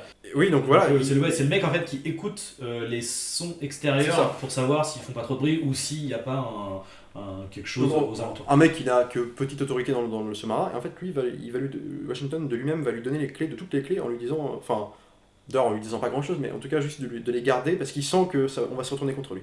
Il sait pas d'où ça peut venir, mais il se rend bien compte que tous les membres de l'équipage, en tout cas de la hiérarchie au-dessus, qui devraient être avec lui dans la salle des machines et compagnie, n'y sont pas. Il se doute bien qu'il y a un problème, parce qu'il demande toujours où est celui-ci, où est celui-là. Les gens lui répondent qu'à moitié, il y a une espèce d'atmosphère un peu froide comme ça. Et même lui est pas trop serein, et du coup, toi non plus, puis comme toi tu sais ce qui se passe en plus derrière, il y a un truc assez immersif, ça marche bien, quoi. Puis on n'est pas sur les codes de films de sous-marin classiques, là, encore une fois, on est vraiment sur... toi, la caméra à hauteur d'homme, on est très proche des visages, on est vraiment sur le conflit interne et c'est vraiment psychologique, c'est une guerre psychologique, quoi. Et on n'est pas sur un côté claustro dans le sens, enfin, si de fait on est dans un sous-marin, mais ce que je veux dire c'est que la caméra elle n'est pas figée. Tu vois, par exemple, j'ai beaucoup pensé, il y a beaucoup de similitudes en fait, tu vois, maintenant parce que je l'avais pas vu avant, ou alors je m'en souviens pas, mais avec le Chant du Loup en fait. Mais la différence c'est que, tu vois, le Chant du Loup, t'as quand même l'impression que les mecs ils ont peut-être tourné dans un vrai sous-marin si tu veux, mais sauf que du coup ça fait que en fait tu sens que la caméra elle est coincée quoi. C'est-à-dire qu'il est dans un coin, puis il peut rien filmer. Et puis elle met absolument pas en avant le décor. Non voilà, et là du coup c'est probablement du studio et c'est pas vraiment un vrai sous-marin, mais du coup ça permet de faire des mouvements de caméra, de faire des... Tu vois, tu passes d'un étage à un autre, parce que la caméra, ce qui est compliqué dans ce film de sous-marin, surtout là on n'est plus dans les années aujourd'hui où les caméras sont très légères, tu sais maintenant. À l'époque il faut quand même un attirail, Das Boot, c'est pour ça que aussi Das Boot est très impressionnant, c'est que tu as des espèces de comment dire... par exemple, je me rappelle dans Das Boot, comme là on joue beaucoup sur l'aspect coursive étroite et compagnie, avec beaucoup de gens dans le même couloir, avec les affaires des gens qui dorment partout. Au début, tu as un plan séquence pour te présenter un peu le sous-marin. Alors au début, en tout cas, ça apparaît au début du film. Et en fait, la caméra se balade, elle suit, mais pendant très longtemps. Alors t'as des mecs qui font attention, tu suis un mec qui va te présenter le sous-marin. Donc il marche devant toi, donc en fait sur l'écran devant la caméra, en te regardant toi, spectateur, en disant, mais écoute là, c'est telle salle et compagnie. En fait, il guide un journaliste dans le sous-marin. Et tu vois, donc tu suis, la caméra le suit. En fait, tu vois, lui-même se casse presque la gueule parce pour te montrer que tout est un peu, on se marche les uns sur les autres. Le metteur en scène met exprès du bordel partout dans les couloirs. En fait, tu vois le mec qui se casse la gueule et la caméra elle passe quand même dedans entre les trucs. T'as 3 cm. Comment c'est possible, surtout à l'époque. Et là-dedans, t'as quand même ce truc-là. Et ce que j'aime bien là-dedans, c'est que tu faisais le parallèle avec le Chant du Loup. C'est que le Chant du Loup, il y a un truc. Alors, déjà, oui, il met pas en avant ses décors parce que c'est des plans fixes dans une même salle d'ordinateur. En fait, tu crois pas, ça pourrait être dans un bureau. Il y a rien à voir, en fait. Donc, t'es pas dedans. Et en plus, c'est un montage et en fait, il te montre beaucoup ce qui se passe à l'extérieur aussi. Que là-dedans, il y a. S'il devait y avoir un petit truc de film de sous-marin classique qu'on retrouve dans USS Alabama, c'est quand même ce fait que t'es toujours dans le sous-marin. Et donc ça participe aussi à l'immersion aussi, mais t'es toujours avec les personnages, t'es toujours avec les conflits, tu ne respires jamais. Et en fait t'es avec eux dans leur... c'est ta mission aussi quoi. Et ça c'est bien. Le Chant du Loup, tu t'éloignais, t'étais sur d'autres trucs avec plusieurs alternatifs, avec différents persos à droite à gauche, on sortait du sous-marin, donc en fait c'était un peu trompeur, c'est presque... On trahissait un peu les codes pour en faire autre chose, mais en plus pas de façon... on en parlera peut-être plus tard, mais voilà, moi j'étais pas fan de ce film-là. Que là-dedans, le film ne sort jamais de son propos. Et voilà, en fait, c'est surtout le montage et la tension du film qui sont super bien retranscrits, quoi. En fait, le truc, c'est que USS Alabama, en fait, il va à l'essentiel, en fait. Il te raconte bien sûr. une chose, il te raconte un événement qui est riche en plein de thèmes, mais il se cantonne à ça, quoi. C'est juste ce jeu de ces deux décisions différentes. Et tout tourne autour de ça, quoi. Mais l'enjeu, en fait, c'est ça où c'est paradoxal, c'est que l'enjeu de cette décision est très fort, parce qu'on est sur un holocauste nucléaire supposé derrière. Mais en même temps, juste, si on oublie l'enjeu et simplement l'idée, l'action du film, on est quand même juste sur un message qui n'est pas capté, tu sais. Et en fait, c'est un truc qui pourrait être aléatoire au début d'un film de sous-marin, avec lequel il y aurait beaucoup de rebondissements, mais sur autre chose derrière. Et là, tous les rebondissements ne partent que de ça. Ce petit événement-là, mais ça devient un truc... Ce qui est hyper intéressant en fait, c'est que factuellement, si c'était un autre enjeu, tu pourrais dire, enfin tu vois, tu pourrais justifier le fait que Gene Hackman est vraiment un méchant et de lui dire, bah, en fait, mec, t'attends, en vrai, on a juste à remonter un peu, on capte le message et après c'est bon en fait. Ce qu'ils vont finir par faire, mais le truc c'est que vu que le timing est extrêmement serré, tu comprends que Gene Hackman en fait lui aussi est en mode genre, mais non, en fait il faut qu'on tire parce que là, sinon notre pays il est foutu. C'est ça.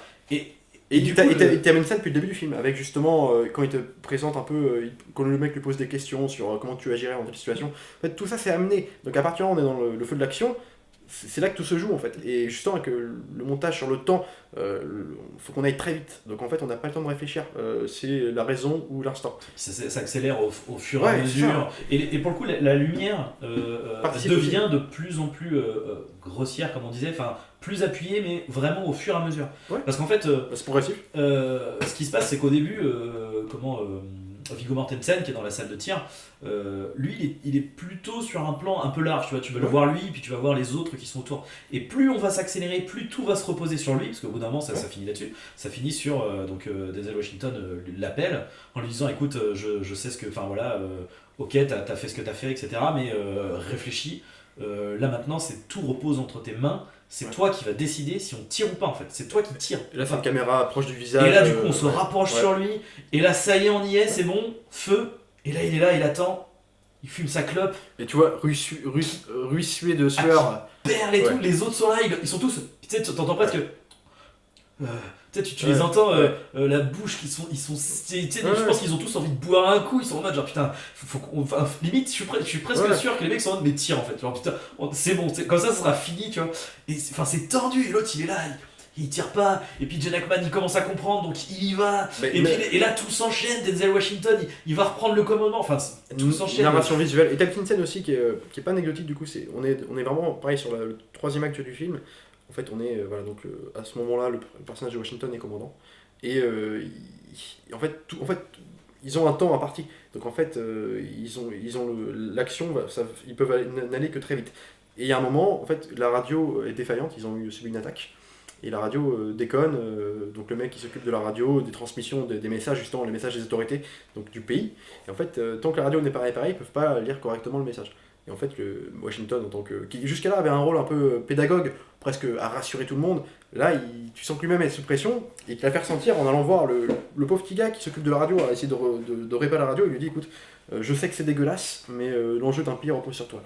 Donc tu vas nous réparer cette radio illico presto, quoi. Puis il lui fait une petite blague après pour désamorcer, alors il lui dit, tu te rappelles du train dans tes films et tout, bah c'est toi. Donc vas-y mon gars, fonce, et tu vois, il y a beaucoup de références, je pense que c'est fait pour le côté générationnel, c'est-à-dire qu'il va beaucoup être en adéquation avec les jeunes de l'équipage, en parlant pop culture, donc avec du coup le mec à qui il donne les clés, à un moment donné il y a une histoire de baston, et puis le mec lui fait ouais en fait...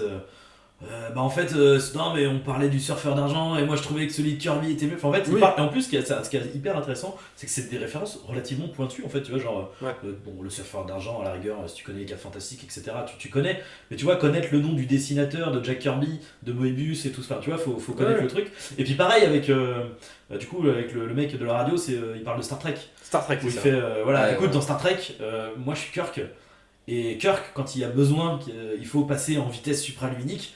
Qui est-ce qu'il va voir ? Il va voir Scotty. T'es bon Scotty, mec. Il désamorce le truc, mais en même temps, ce qu'il lui dit, c'est super grave, quoi. Mais oui, et du coup, il a fait. Et puis, du coup, j'aime beaucoup. C'est à la fois. En fait, ce que je trouve cool, c'est que c'est à la fois léger et en même temps, c'est parce que c'est vrai que dans Star Trek, j'ai une connaissance limitée de Star Trek, mais effectivement, t'as ce côté un peu.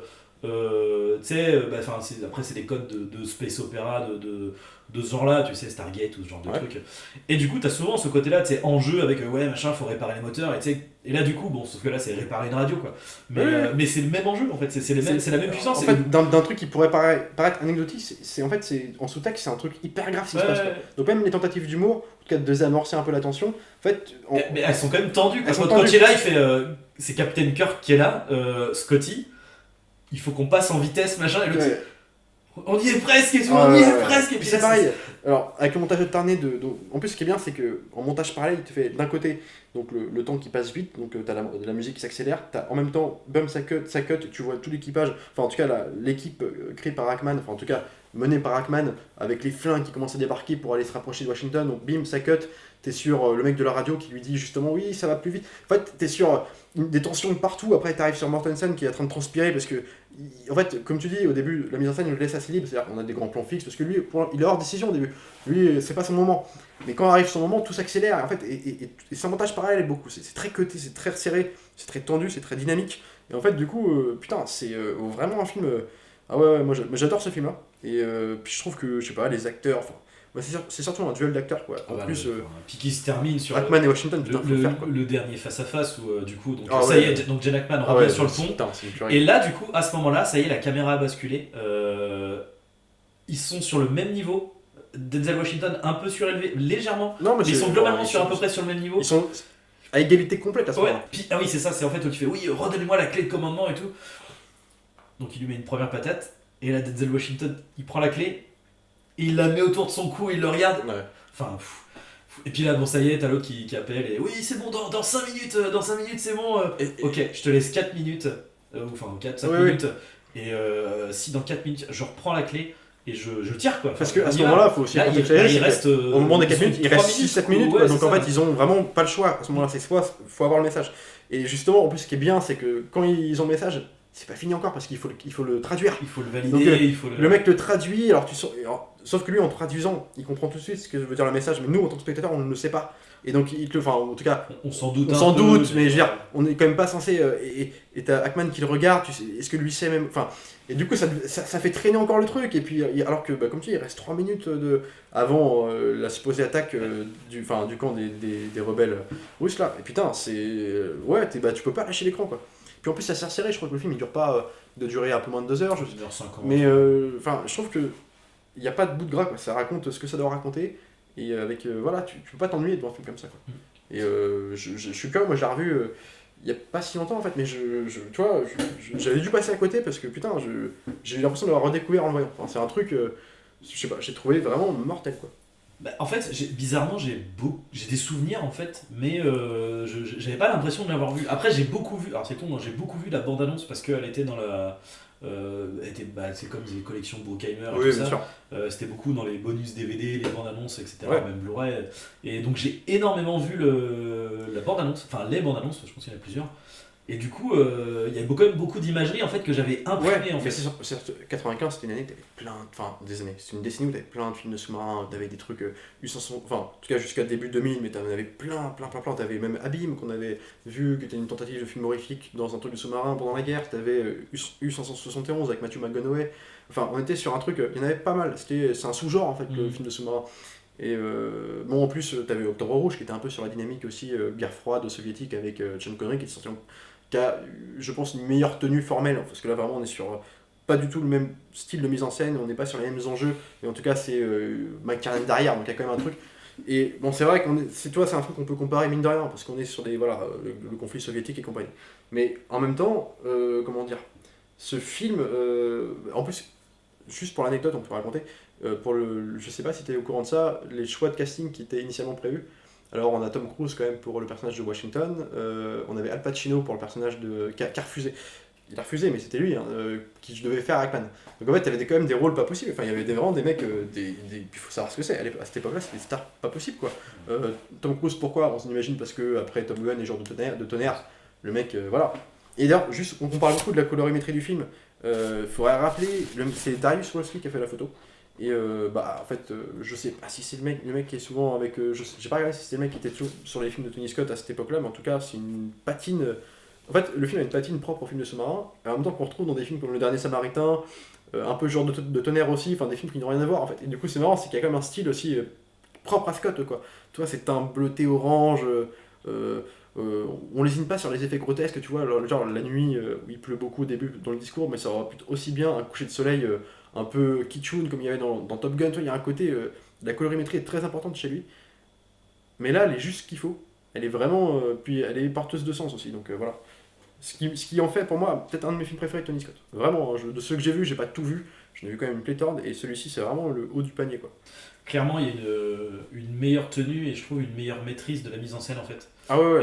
C'est pas grandiloquent, tu vois, ça Non, reste en serré fait, quoi. c'est extrêmement. Et puis c'est extrêmement pertinent en fait. C'est à la fois. Comment dire, à la fois t'as de la matière, tu vois, t'as Ouais. des mouvements, puis en plus encore une fois dans un environnement qui est pas évident à filmer et à Ah aborder, non, bien sûr. et il arrive quand même à te faire des petits mouvements de caméra, des trucs, et qui sont pas gratuits en plus, qui ne sont pas qu'effets de Puis en style. plus, c'est un beau film, quoi. Concrètement, c'est quand même un beau film qui a de la gueule, tu vois, il y a une ampleur, quoi. Le plan, je sais pas si tu te rappelles de ce plan-là, quand j'ai vu, j'ai fait bon, ok, c'est bon, on est entre bonnes mains, c'est bon, on peut y aller. Ok. C'est le moment où ils vont plonger. Et t'as un espèce de contre-jour avec du coup Ouais. donc les mecs, t'as 3 mecs qui sont au niveau de l'ouverture du sous-marin, qui sont à l'air libre, ils sont en train de fumer un cigare en mode genre bon bah là c'est notre dernier bouffée d'air avant les 65 premiers jours à passer sous l'eau. Et du coup contre-jour, donc avec le soleil en énorme, et du coup bah, le sous-marin et les 3 mecs qui sont complètement tu vois noirs, Oui. comme ils sont Oui, contre-jour, bah, ils sont, Parce qu'ils ils sont sont, complètement dans l'ombre quoi. qui sont des plans classiques, ça, mais en fait, ça Ouais, marche mais bien, tu vois. Oui, Enfin, un peu à la j'ai- Indiana Jones, le 3 à la fin, Ouais, peut-être un peu. ouais, si tu veux, mais Mais même, enfin, simplement, puis même, il y a des moyens qui sont marrants, enfin, qui sont pas courants dans les films comme ça, dans les films de sous-marins en tout cas. Genre, il y a un moment, ils sont dans une galère, alors, on retrouve un peu les gimmicks de films de sous-marins à ce moment-là, peut-être. C'est-à-dire, ils viennent de se faire attaquer, en gros, le sous-marin est en train de couler, et ils doivent évacuer des trompes d'eau pour pouvoir remonter derrière, mais on n'est pas sûr de remonter, donc à ce moment-là, ils peuvent crever juste sous l'eau, quoi. Et en fait, t'as un plan pour montrer que le sous-marin tombe, en fait, c'est vraiment filmé comme tu sais, un plateau, comment on dit, movible, tu sais, qui bouge, où t'as un plan sur le côté où tu vois Washington qui est en train de se pencher en avant comme ça, parce qu'en fait le sous-marin tombe, mais c'est des plans, tu sais, des espèces de maquettes un peu en mouvement là. C'est con, mais je trouve ça rigolo, moi dans des films comme ça, t'en as jamais des trucs comme ça, tu sais, c'est pas filmé comme ça. Puis il n'y a pas énormément de plans du sous-marin extérieur aussi. Je trouve que très peu par rapport à ses comparses, Ouais. je trouve que on est vraiment tout le temps à et l'intérieur. pour le coup c'est plutôt Et ce qui est pas plus mal. Hein. non, non, non, non. C'est Et en fait, immersif, quoi. les plans extérieurs hauts, ce qui est génial, c'est qu'ils sont. Il y en a peu, et encore une fois, ils sont pertinents. Par exemple, on ne va voir le sous-marin ennemi d'un point de vue extérieur, enfin dans l'eau comme Puis ça. quand il est à extérieur. côté. En fait, que quand ils l'ont repéré et quand Ouais. c'est en mode, ok, c'est un sous-marin. Oui, c'est Parce ça. qu'au début, il y a un signal, il y a machin, tu vois. Il pourrait faire un truc qui s'en mode, genre, ah bah tu vois, Ouais. il est derrière. Non, non, c'est. Il y a quelque chose, donc bon, il y a l'information, les mecs sont là en mode, genre, ah bon, c'est quand même un peu tendu, qu'est-ce que c'est, etc. Et au moment où ça y est, c'est un sous-marin russe, bim, là, pouf, tu vas Là- voir là, un on le plan voit. extérieur, etc. Et tu veux le voir. Et c'est succinct, tu vas juste le voir. Un peu vite fait. Et en même temps, ce qui est hyper intéressant, c'est que là où beaucoup de films, d'ailleurs, Le Chant du Loup, en fait quelque part un truc principal. Là, c'est qu'une péripétie annexe parmi tant Mais d'autres. c'est Encore pas, une fois, c'est pas de propos. ça participe pas des enjeux. C'est le. C'est presque, c'est vrai, c'est presque un anecdotique. enjeu rassurant en fait, mine de rien, en tant que spectateur, parce que tu te dis, ouais, c'est grave, mais en même temps, c'est pas. Putain, on est loin de toute décision. Là, c'est juste, Ouais, bah, ouais. on subit. Limite, t'as envie de dire, bah, Ok, c'est gérer ça, puis on verra. coulez-nous, mais en même temps, on n'aura pas à la prendre la décision. Ça, c'est Ouais. con, mais t'es presque là-dedans. Donc, en fait, on ne va le sous-marin que quand il est à côté ou quand il y a une attaque, justement. Mais. Puis c'est jamais grandiloquent, on ne trouve pas des explosions énormissimes, c'est vraiment assez resserré. Et ce que j'aime. Enfin, Sauf avec Hans Zimmer, encore une Oui. fois, ça y est, une fois qu'ils ont la buté le musique, truc, genre ouais, trop bien. musique pompière Hans Zimmer qui va surligner et tout, mais ça c'est toujours le problème inhérent à beaucoup, enfin moi que je trouve à Zimmer malgré des réussites formelles, hein, c'est pas la question, mais je trouve que ça revient souvent ce côté pompeux. Enfin, quand il est pas à sa place, c'est chiant. C'est ça, quand il est mal utilisé, voilà, là il faut faire un truc cheap, quoi. Le cas de ce film. Mais donc j'en reviens sur ce moment, on le voit que quand il est à côté ou quand il attaque, et en même temps le fait de ce parti pris visuel et en même temps de mise en scène, de ne voir très peu, de n'avoir très peu de plans de sous-marins extérieurs dans l'eau, en fait ça participe à l'effet de claustrophobie qui n'est pas, comment dire, en tout cas t'es confiné, en fait t'es toujours ramené. T'as des décisions que tu dois prendre en fait, toujours à l'intérieur, t'es avec l'équipage constamment en fait. Parce que je veux dire, t'es toujours resserré sur les personnages, t'es jamais ailleurs. Et en fait, c'est suffocant. Alors, quand je dis claustrophobie, on n'est pas sur la claustrophobie. C'est la tension de l'environnement C'est ça. qui est C'est- tendue, c'est pas le décor qui Non, est c'est ça, resserré. on n'est pas sur une C'est claustrophobie vraiment inhérente au film de sous-marin. Voilà. C'est juste le poids des décisions. C'est que t'as envie de sortir, de respirer parce que t'as pas envie d'être avec eux. T'as envie de. Non, je suis pas à ma place. Mais en fait, si t'es toujours ramené avec eux, toujours bah si, mais tu participes aussi. Qu'est-ce que tu ferais toi? Et il y a ce côté-là, qu'est-ce que tu ferais? La question est posée au spectateur et du coup, c'est suffocant quoi. Ouais, bah Si. voilà. Ah putain, je l'ai pas dit, il est important. Alors au scénario, donc t'as un scénariste attitré du film et c'est que je retrouve, je l'ai marqué quelque part. Alors voilà, donc on a le scénariste principal, c'est Michael Schiffer. En tout cas, le scénariste, donc Michael Schiffer a été aidé, alors pour peaufiner les dialogues par Quentin Tarantino, qui est quand même, quand même le rappeler, qui avait participé avec Tony Scott sur un de ses films précédents qui était trop romance quand même, en scénariste. Et donc c'est intéressant, c'est qu'il y a quand même, on retrouve un peu comment dire, il y a des gimmicks qui reviennent souvent. Tarantino participe souvent à l'écriture enfin en tout cas comment dire, à la finalisation des scénarios, des dialogues de Tony Scott, et j'aurais jamais deviné dans ce film-là, parce que pour le coup on n'est pas sur des dialogues à rallonge, enfin c'est assez côté, mais il y a quelque chose, enfin, je sais pas, c'est intéressant de se dire qu'il y a Tarantino derrière. C'est pas étonnant sur la dynamique des dialogues. Justement, la première, tu vois, quand ils sont. T'as la première scène où, du coup, quand ils vont. La première fois où où le second va débouter le commandant-chef, où tu sais, c'est des dialogues qui se répondent, qui se chevauchent, qui sont presque en même temps, qui sont et en même temps qui sont enfin tu comprends les deux quoi, enfin les deux sont audibles, peut-être, il y a des histoires d'enchaînement comme ça, peut-être d'ailleurs, je pense, à mon avis, pour le coup, les références geek et un peu pop culture viennent probablement de Tarantino, je pense. Sûrement, ouais. Et pour l'autre anecdote du film aussi, c'est que justement dans ces films-là, donc par exemple comme sur Top Gun, les films un peu les films comme ça militaires américains ou la marine souvent américaine aident au tournage du film et proposent des plans d'être tournés sur des vrais navires de guerre et compagnie. Ce qui avait été le cas pour Top Gun, je pense à ses porte-avions et compagnie, donc la marine avait aidé, en tout cas à faciliter le tournage. Et ils n'ont pas voulu pour USS Alma parce qu'on imagine que, en tout cas, ça montre une facette un peu de l'Amérique pas glorieuse dans ses prises. Enfin, là, on était quand même sur un entre-deux qui pouvait créer un bouleversement pas possible. Et du coup, voilà, ils n'ont pas été aidés là-dessus. Donc, Scott a dû voler carrément des images de l'USS Alabama, mais alors des plans, je te parle de plans aériens, tu sais, avant qu'ils soient en immersion totale. Donc, c'est des images qui ont été volées. Et du coup, c'est marrant, c'est de se dire que quand même, il y a aussi de la pédouille derrière ces trucs-là, quoi. Des grosses productions comme ça, putain, des fois, il faut passer outre le. Ce qui est assez paradoxal, parce que donc Jerry Bruckheimer, qui produit énormément de Michael Bay, et pour le coup Pearl Harbor et compagnie, pour le coup là en général l'armée vient toujours en aide à Michael Bay parce qu'il les monte toujours sous un jour parce que c'est ça en fait, l'armée va accepter si l'armée est présentée d'une manière positive, hyper patriotique, des héros américains. Il faut que ça soit positif, bien sûr. Sinon non quoi. Ça, donc, c'est ce qui est logique, mais du coup l'armée aide pour Transformers mais pas pour USS Alabama. Non mais voilà, mais c'est rigolo de se dire ça, quoi. Et puis bon, rappelons aussi, on parlait toujours, là on est encore sur l'époque où Bruckheimer était en duo avec Simpson, mais par rapport à tout ce qu'ils ont fait un peu de grossier, parce qu'on peut citer moi j'aime bien si tu veux, alors je pense qu'ils étaient sur les Bad Boys, Rock et compagnie. Mais même Pearl Harbor. Hein. Ouais, mais est-ce que Simpson était là? À ce moment-là, je sais plus, je crois qu'il y avait Bruckheimer juste.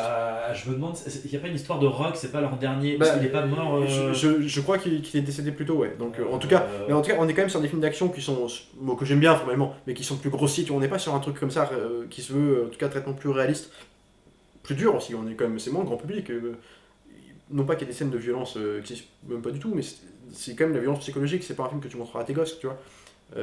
Et c'est quand même une espèce de pierre un peu un caillou dans la chaussure, ce film, dans leur carrière des années 90 là, et je trouve que c'est peut-être leur film le plus intéressant en tout cas en production, vraiment le plus formellement, que ce soit sur la forme assez expérimental, parce qu'on est quand même en 95, c'est-à-dire que des styles comme ça, enfin, je veux dire, à l'époque c'était pas fréquent, quoi. Je veux dire, il expérimentait son style parce que il sortait de True Romance, de Dernier Samaritain. Le Dernier Samaritain, pour le coup, je trouve que c'est vraiment son film qu'il a. Il y a c'était Shane Black, mais le montage, sa patine de couleur, sa colorimétrie, c'est vraiment du Scott pur et dur, quoi. Et donc c'est quand même un style reconnaissable. Et quand t'as un mec qui a un style comme ça, c'est quand même la meilleure des qualités pour un film, quoi. Ouais, c'est ça, c'est le plus pertinent dans le fond et la forme. Ah, Man on Fire aussi. Je pense que c'est deux grands films en fait. Le dernier en date. Man on Fire qui est peut-être un peu plus grandiloquent, j'ai envie de dire, un peu, tu vois, moins réaliste, etc. Ouais. Mais en même temps, en termes de portée émotionnelle et tout, ça reste ces deux plus grands, parce qu'après, même si j'aime beaucoup Déjà Vu, ça reste extrêmement classique, quoique on aborde le voyage dans le temps beaucoup mieux que dans Tenet. Ça c'est fait. Ça c'était pas du tout du troll, ça. La petite crotte de nez, écoute, ça fait toujours plaisir. Ouais. Pour une fois que je tape pas sur du Marvel, écoute. Bref, et sinon, alors tu vois, je revois, en fait j'ai vu quelques, hormis Top Gun et Jour de tonnerre, au final j'ai vu Ennemi d'État, Spy Game aussi, je m'en rappelle pas. Qui était plus tard, fin 90. Ouais, bah c'était en fait, juste après ça, c'est avant t'avais True Romance, t'avais Samaritain. En fait, t'as de Top Gun à True Romance quelque part, je pense que t'as un peu comme tu disais, la période un peu, voilà, le côté lumière chatoyante. Mais presque kitsch en fait, mais même un peu de façon péjorative, je le dis, dans le sens où ça mal vieillit, quoi. Genre Top Gun, pour moi, c'est. C'est le truc du film d'une époque, quoi. C'est ça, c'est film d'une époque, si tu veux. USS Alabama, du coup, on commence à rentrer dans un autre. Bah après, Ouais, bah le 90-2000 quoi. Et Ça m'emmerde de dire ça parce que c'est ce qu'on dit toujours quand un mec commence à prendre. C'est un peu plus mature en tout cas, je pense, en termes d'exercice de style pur et dur. Je pense qu'il y a quand même une ambition plus Et de folle et fond. démesurée Et de que dans fond un Top aussi, Gun qui est ouais. plus axé grand public. Alors, Tu sauf vois. du coup ces deux derniers, enfin du coup ces trois derniers avec Domino ou. Domino il va trop loin pour le coup. Ouais, voilà. C'est-à-dire, c'est illisible, c'est des effets grotesques en fait, de couleurs. Enfin, moi, c'est pas J'ai un pas- moi plaisir. j'ai Quoi. même pas réussi à le regarder en C'est entier, hein. pas un plaisir quoi, c'est vraiment. Ah ouais, tu souffres quoi dans la vision de ce film.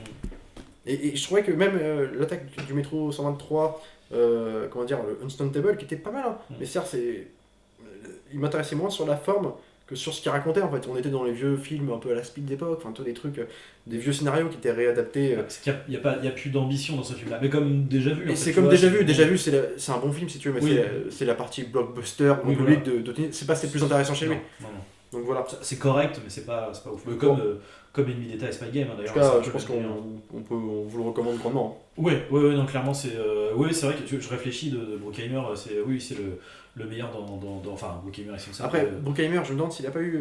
Ouais, parce qu'après, il a fait beaucoup de choses. Il a fait les experts aussi, non. Il y avait des séries comme ça. Ah oui, il a fait mais plein de après, trucs, enfin, Bruckheimer. tu sais, les Pirates des Caraïbes, c'est Bruckheimer. Ouais, bien sûr. Prince of Persia. Non, mais ça, après, Euh, tous les trucs, oui, bien sûr. Ouais. The Island, je crois que c'est aussi. Bah, de toute façon, beaucoup de Michael Bay. Hein, Ah, donc, oui, les Michael Bay, puis Michael Bay qui avait une Sous Transformers, je pense. société de production aussi, parce que je me rappelle qu'ils avaient. Ceux qui avaient eu tous les remakes là, de Massacre à la tronçonneuse et compagnie, c'était bien. Il y avait Michael Bay derrière, je crois. Parce que je le voyais faire les promotions en featurette sur les DVD, il était là, ouais. C'est quelque chose, Il y avait une boîte de prod aussi, je crois. Alors, est-ce que c'est Michael Bay et Bruckheimer, ou Bruckheimer seul, ou juste Michael Bay avec. Je sais pas. Ah oui, Platinum. Oui, mais ça. 12. Platinum 12, bah, c'était Massacre à la tronçonneuse, le Ouais. remake de Marcus Nispel. Ouais, Freddy. Et compagnie, qui avait dû ouais. faire aussi, j'imagine, ouais, voilà. Le vendredi 13. Bah, surtout, ouais, Amityville, tout ça. T'as en fait que des. Ouais. Bah, il rebootait, il faisait des remakes de films. Et les Tortues Ninja. Pourquoi Oui, bah pourquoi, j'en sais rien, mais. Bref, voilà, du coup, sur ce, je pense qu'on peut s'arrêter Ouais. s'arrêter là-dessus. Donc, ouais, effectivement, on conseille ce film, ce grand Oh, film super film. de Tony Scott qui nous a quittés il y a 4-5 ans. Quand est-ce que. Oh, ça, ouais. Bah, de toute façon, une Temple est son dernier.